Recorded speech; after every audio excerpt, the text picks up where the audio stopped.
Published in 1908 and written by the so-called The Three Initiates, the Kybalion is a text that claims to convey the teachings of Hermes Trismegistus, the 3 times great wise man, who is believed, according to some, to have lived in ancient Egypt, and who some even call Abraham's mentor.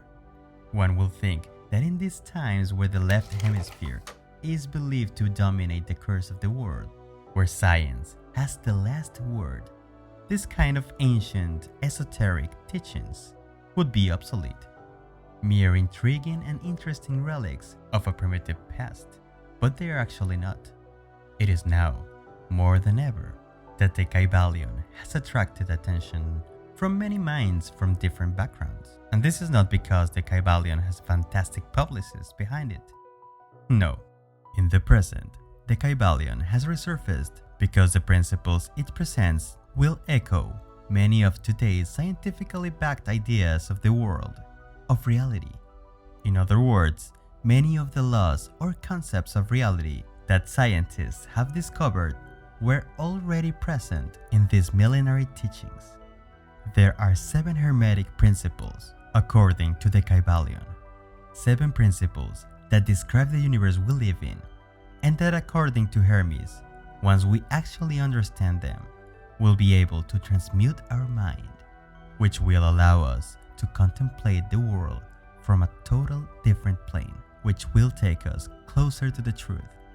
This makes the Kybalion a manual of mental alchemy, alchemy for the mind.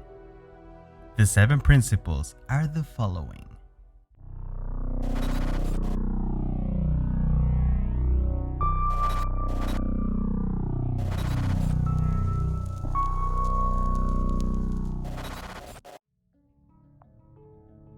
Mentalism.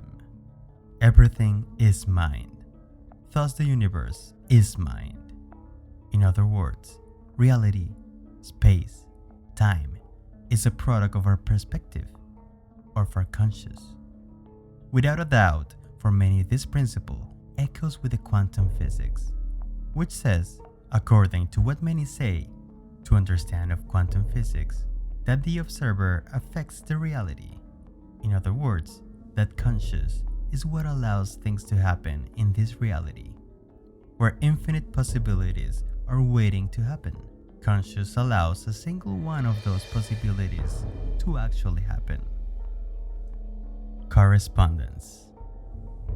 Spinoza once said that individuality of things, individuality of objects, and of actions that unfold through time is nothing but an illusion of our minds, because everything is part of the one and only universe.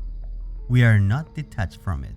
Individualism is an illusion of the mind. The Kybalion offered a very similar concept when it said, as above, so below, as below, so above.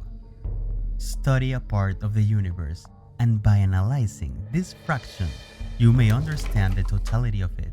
By studying apes, we may reach the understanding of archangels. Vibration. Nothing is still. Everything is in constant movement. Everything vibrates.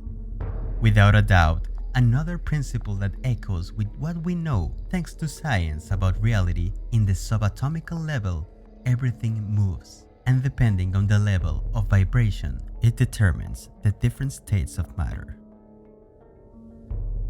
Polarity.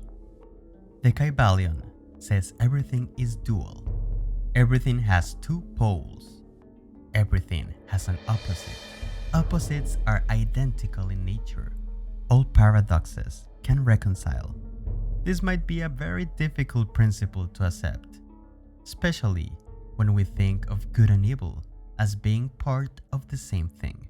Death and life, Eros and Thanatos, heaven and hell, being part of the God's plan, of the reality created by God, according to many believers.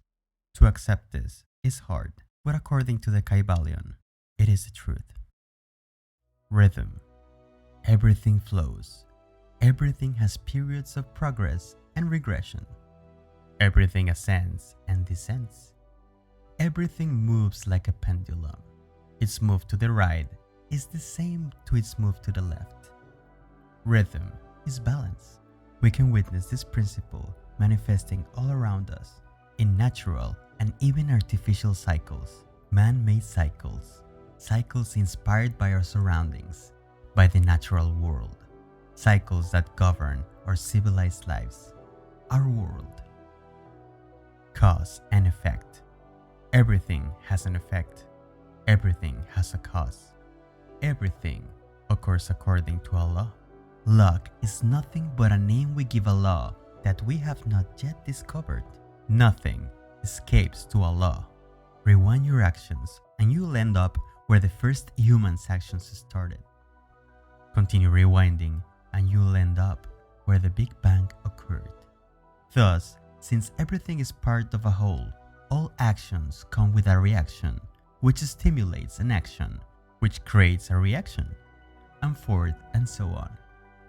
So remember, your actions do have consequences, thus a purpose.